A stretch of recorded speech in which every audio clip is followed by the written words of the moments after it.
আসসালামু আলাইকুম ওয়া রাহমাতুল্লাহি ওয়া বারাকাতুহু।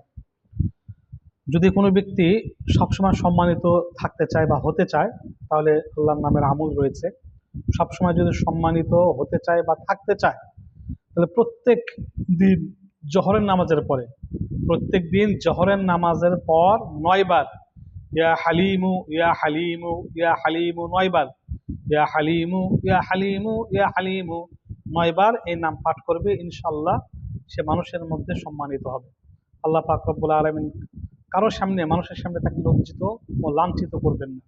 এই নামটি আমরা প্রত্যেক দিন জোহরের নামাজের পরে ৯ বার, গুনে গুনে ৯ বার, মাত্র ৯ বার ইয়া হালিমু ইয়া হালিমু ৯ বার এই নামটি পাঠ করলে আল্লাহ পাক রব্বুল আলামিন তাকে ইজ্জত দান করবেন, সে সম্মান দান করবেন, সে কখনো লাঞ্ছিত অপমানিত হবে না।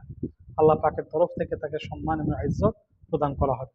আর আল্লাহ পাক রব্বুল আলামিন যাকে ইজ্জত দান করেন, সম্মান দান করেন, তাকে বেইজ্জতি করা, অপমানিত করার কারো ক্ষমতা নেই। কারণ ইজ্জত দেওয়ার মালিকও আল্লাহ, বেইজ্জত করার মালিকও আল্লাহ। কোরআনে কারিমে আল্লাহ পাক যেমনটি বলেছেন, কুলিল্লাহুম্মা মালিকাল মুলকি তুতিল মুলকা মান তাশা ওয়া তুইজ্জু মান তাশা ওয়া তুযিল্লু মান তাশা বিয়াদিকাল খায়র।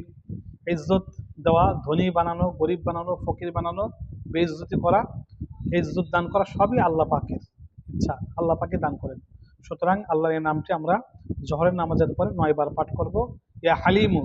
তাহলে আল্লাহ পাক আমাদেরকে সম্মানিত করবেন, ইজ্জত দান করবেন। আমিন।